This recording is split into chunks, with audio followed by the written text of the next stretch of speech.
इसमें पदार्थ क्या आता है, पदार्थ। तो पदार्थ को समझो आप सबसे पहले। पदार्थ क्या होता है, जो जगह घेरेगा, क्या कह रहा हूं मैं, जो जगह घेरे और जिसमें कुछ भार हो, क्या हो, जो जगह घेरे और जिसमें कुछ भार हो। देखो, एक तो जगह घेरेगी और इसमें कुछ वजन होगा, उसी को हम क्या कह देंगे, पदार्थ कह देंगे। ये देखो हमने ले लिया, ये डस्टर लिया, ये डस्टर कुछ ना कुछ तो जगह घेरेगा और कुछ ना कुछ तो इसमें वजन होगा ना। तो जो जगह घेरे और जिसमें कुछ वजन हो उसे हम पदार्थ कहते हैं। ठीक, ये पहली बात हमारी होगी। पदार्थ देखो इसमें क्या होता है, पदार्थ जो होता है ना वो कणों से मिलकर बना होता है। किससे मिलकर बना होता है, कणों से। कणों से मिलकर बना होता है पदार्थ। कोई भी पदार्थ बना हो, जैसे देखो ये डस्टर बना है, ये कणों से मिलकर बना होगा। ये मार्कर बना है, कणों से मिलकर बना होगा। कोई भी पदार्थ, दुनिया का जो भी पदार्थ है वो कणों से मिलकर बना होता है। छोटे छोटे कण होते हैं और छोटे छोटे कण जुड़ते जाते जुड़ते जाते जुड़ते जाते तो एक बड़ा सा पदार्थ बन जाता है। क्या कह रहा हूँ मैं, छोटे छोटे कण जुड़ते रहते जुड़ते रहते जुड़ते रहते फिर बड़ा सा एक पदार्थ बन जाता है। ठीक, तो दुनिया की प्रत्येक चीज कणों से मिलकर बनी है। ठीक है, अब ये अगली बात समझो आप। तो कणों की देखो, जो कण होते हैं ना, कणों के भौतिक गुण होते हैं। भौतिक कणों के भौतिक गुण, कणों के भौतिक गुण। तो देखो कणों के भौतिक गुण क्या होते हैं। देखो सबसे पहली बात, कण जो होते हैं ना वो गतिशील अवस्था में होते हैं। गतिशील अवस्था, गतिशील क्या कहता हूं मैं, गतिशील। गतिशील अवस्था में होते हैं, हमेशा गति करते रहते हैं। कैसे, गतिशील अवस्था में रहते हैं, गति करते रहते हैं। गति मतलब मोशन करते रहते हैं, हमेशा गति में रहते हैं। जैसे मैं ऐसे चलता रहता हूँ, हमेशा चलता रहूँ, ऐसे ऐसे करता रहूँ, तो मैं कैसे रहूँ, हमेशा चलता रहूँ, हमेशा गति करता रहूँ। वैसे ही ना ये जो कण होते हैं ना, ये कण, ये छोटे छोटे कण होते हैं, ये हमेशा गति करते रहते हैं, हमेशा मोशन में रहते हैं। दूसरी बात, ये एक दूसरे को अपनी तरफ आकर्षित कर लेते हैं। क्या कर लेते हैं, आकर्षित कर लेते हैं। एक दूसरे को अपनी तरफ आकर्षित, खींच लेना। किसी को तुम अपनी तरफ खींच लेना या फिर वो तुम्हें अपनी तरफ खींच ले, इसको क्या कहते हैं हम, आकर्षित करना। तो जो कण होते हैं ना, ये छोटे छोटे कण, ये एक दूसरे को अपनी तरफ खींच लेते हैं। ठीक है, खींच लेने का मतलब होता है अट्रैक्शन। क्या कर लेता है, ये एक दूसरे को अपनी तरफ खींच लेना। ठीक, तीसरी बात क्या होती है, इनके बीच में ना रिक्त स्थान होता है। जो कण होते हैं इनके बीच में क्या होता है, रिक्त स्थान होता है। आप समझना, अच्छे से समझना। इन जैसे ये एक कण, दो कण, तीन कण, चार, ये कण है, इनके बीच में देखो रिक्त स्थान है। ये देखो जगह है ना, ये जगह है ना, हाँ ये रिक्त स्थान है। तो जो कणों के भौतिक गुण होते हैं ना, देखो पहला क्या था, गतिशील अवस्था में होते हैं, आकर्षित करते हैं, अपने एक दूसरे अपनी तरफ खींच लेते हैं। रिक्त स्थान, इनके बीच में क्या होती है, जगह होती है। ठीक है, रिक्त स्थान। तीसरी बात, जो पदार्थ होता है ना, ये पदार्थ, क्या कह रहा हूँ मैं, पदार्थ की अवस्थाएं होती हैं। देखो यहाँ पे लिखता हूँ मैं, पदार्थ की अवस्थाएं। क्या कह रहा हूँ मैं, पदार्थ की अवस्थाएं। तो देखो पदार्थ की अवस्थाएं कितनी होती हैं। एक होता है ठोस। क्या होता है, ठोस। देखो पदार्थ की पहली अवस्था होती है ठोस, दूसरी होती है द्रव, तीसरी होती है गैस। ठीक, चौथी होती है प्लाज्मा। कौन सी होती है, प्लाज्मा। पांचवी होती है बोस आइंस्टीन, वो हमारे सिलेबस में नहीं है। ठीक, देखो तो एक चीज समझो, जो ठोस है ना, ठोस, ठोस क्या होता है, जिसका साइज जो होता है ना वो फिक्स हो। साइज कैसा हो, फिक्स हो। साइज फिक्स होगा इसका, जो भी चीज ठोस होगी उसका साइज कैसा होगा, फिक्स होगा। इनकी जो कण होते हैं ना, जैसे ठोस पदार्थ जो भी होते हैं, इनकी कण बहुत पास पास होती हैं, बहुत पास पास होती हैं, बहुत। ठीक है, जो भी ठोस चीज होगी उसके कण कैसे होंगे, पास पास होंगे। ठीक, अब जो द्रव होता है ना, द्रव देखो क्या होता है, द्रव, जो चीजें बह जाती हैं, कैसी हो जाती हैं, बह जाती हैं। मैं क्या कह रहा हूँ, जो चीजें बह जाती हैं, खून बह जाएगा, दूध बह जाएगा, पानी बह जाएगा। ठीक, जो चीजें बह जाएं, तेल बह जाएगा।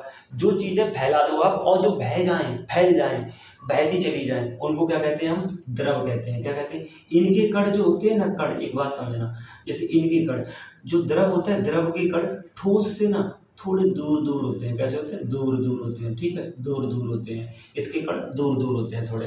गैस क्या का मतलब होता है, गैस का मतलब होता है जो उड़ जाए। क्या कह रहा हूँ मैं, जो उड़ जाए, ध्यान रखना, जो उड़ जाए उसको हम गैस कहते हैं।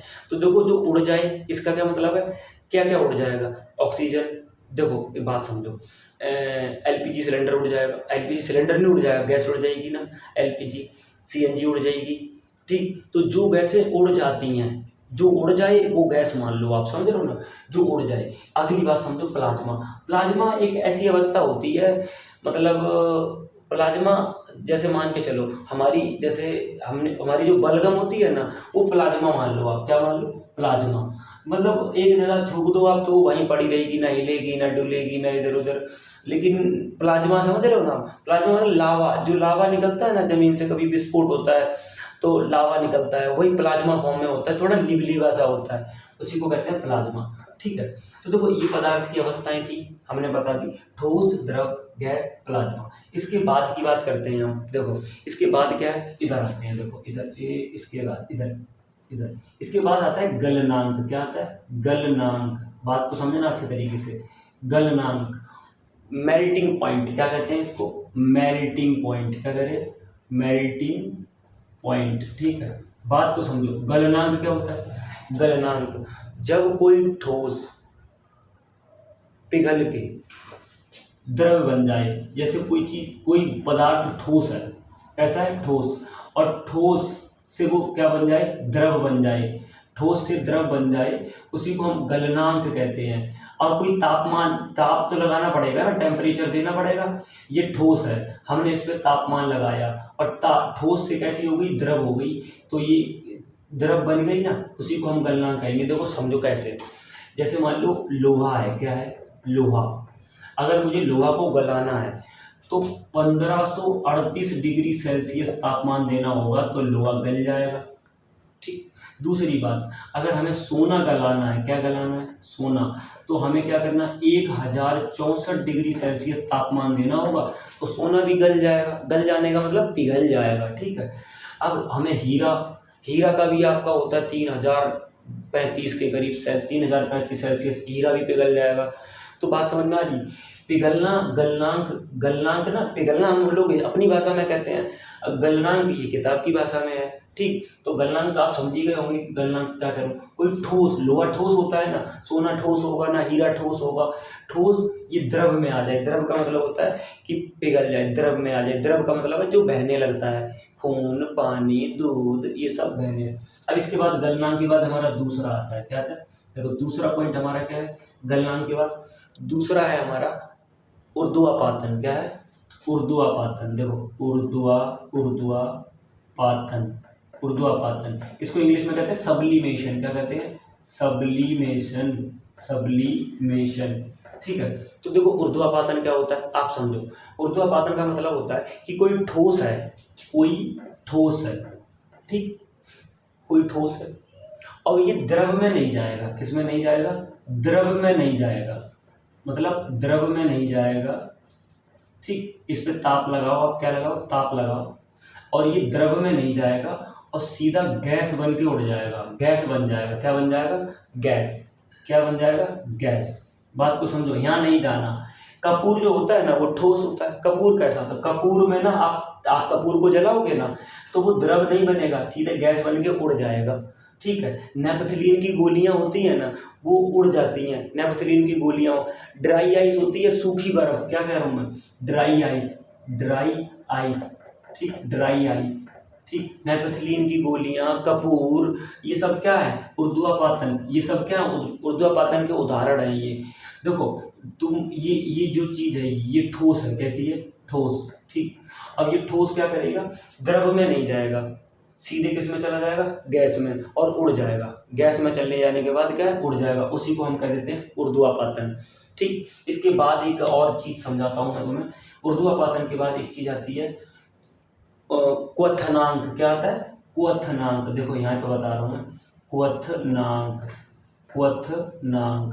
क्वथनांक को इंग्लिश में क्या कहते हैं, बॉइलिंग पॉइंट। क्या कहते हैं, boiling point, boiling point.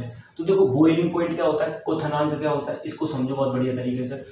Boiling point का मतलब होता है कि, देखो बॉइलिंग पॉइंट का क्या मतलब होता है, बॉइलिंग पॉइंट का मतलब होता है कि कोई द्रव किस तापमान पे उबलने लगेगा। जैसे मान लो दूध है, पानी है, इनको अगर मैं उबालना चाहूँ तो जैसे मुझे पानी उबालना है तो 100 डिग्री सेल्सियस पे पानी उबलने लगता है।